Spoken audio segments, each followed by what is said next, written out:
While we go about our daily lives on Earth, a nuclear-powered robot the size of a small car is trundling around Mars looking for fossils. Unlike its predecessor Curiosity, NASA's Perseverance rover is explicitly intended to search for potential evidence of past life, according to the official mission objectives. Jezero crater was chosen as the landing site largely because it contains the remnants of ancient muds and other sediments deposited where a river discharged into a lake more than 3 billion years ago. We don't know if there was life in that lake, but if there was, Perseverance might find evidence of it. We can imagine Perseverance coming across large, well-preserved fossils of microbial colonies, perhaps resembling the cabbage-like stromatolites that solar-powered bacteria produced along ancient shorelines on Earth. Fossils like these would be big enough to see clearly with the rover's cameras and might also contain chemical evidence for ancient life, which the rover's spectroscopic instruments could detect. But even in such wildly optimistic scenarios, we wouldn't be completely sure we'd found fossils until we could see them under the microscope in laboratories on Earth. That's because it's possible for geological features produced by non-biological processes to resemble fossils. These are referred as pseudofossils. That's why Perseverance isn't just looking for fossils in situ, it's collecting samples. If all goes well, about 30 specimens will be returned to Earth by a follow-on mission, which is being planned in collaboration with the European Space Agency, ESA. Earlier this month, NASA announced that a particularly intriguing sample, the 24th for Perseverance and informally named Comet Geyser, had joined the rover's growing collection.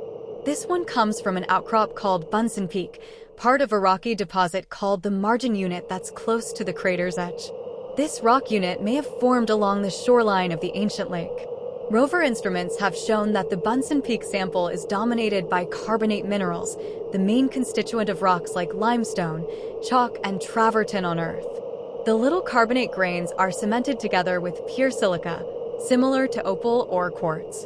NASA's press release quotes Ken Farley, project scientist for Perseverance, saying, "This is the kind of rock we had hoped to find when we decided to investigate Jezero crater." But what's so special about carbonates? And what makes the Bunsen Peak sample particularly exciting from the point of view of astrobiology, the study of life in the universe? Well, first, this rock may have formed under conditions that we would recognize as habitable, able to support the metabolism of life as we know it. One ingredient in habitability is the availability of water. Carbonate and silica minerals can both form by direct precipitation from liquid water. Sample May 24th have precipitated from the lake water under temperatures and chemical conditions compatible with life, although there may be other possibilities that need to be tested. In fact, carbonate minerals are puzzlingly rare on Mars, which has always had plenty of CO2 available. But what's so special about carbonates? And what makes the Bunsen Peak sample particularly exciting from the point of view of astrobiology, the study of life in the universe? Well, first, this rock may have formed under conditions that we would recognize as habitable, able to support the metabolism of life as we know it. In the wet environments of early Mars, that CO2 should have dissolved in water and reacted to form carbonate minerals.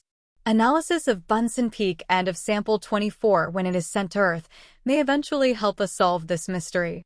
One face of the outcrop has some interesting rough and streaky textures which could clarify its origins, but they are hard to interpret without more data. Second, we know from examples on Earth that ancient sedimentary carbonates can yield wonderful fossils.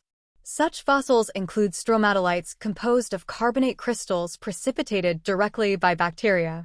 Perseverance hasn't seen convincing examples of these. There are some concentric circular patterns in the margin unit, but they are almost certainly an effect of weathering. Even where stromatolites are absent, however, some ancient carbonates on Earth contain fossil colonies of microbial cells, which form ghostly sculptures where the original cellular structures have been replaced by minerals. The small grain size of the Comet Geyser sample indicates a higher potential to preserve delicate fossils. Under some conditions, fine-grained carbonates can even retain organic matter, the modified remains of the fats, pigments, and other compounds that make up living things.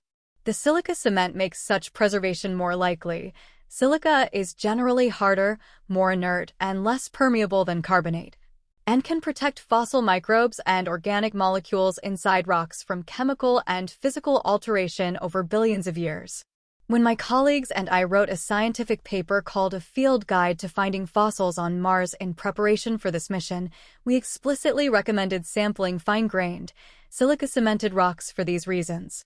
Of course, to crack open the sample and explore its secrets, we need to bring it back to Earth.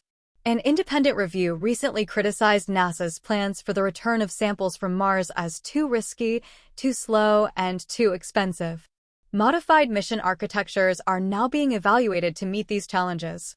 In the meantime, hundreds of brilliant scientists and engineers at NASA's Jet Propulsion Laboratory in California lost their jobs because the U.S. Congress effectively reduced funding for Mars sample return by failing to commit the necessary level of support.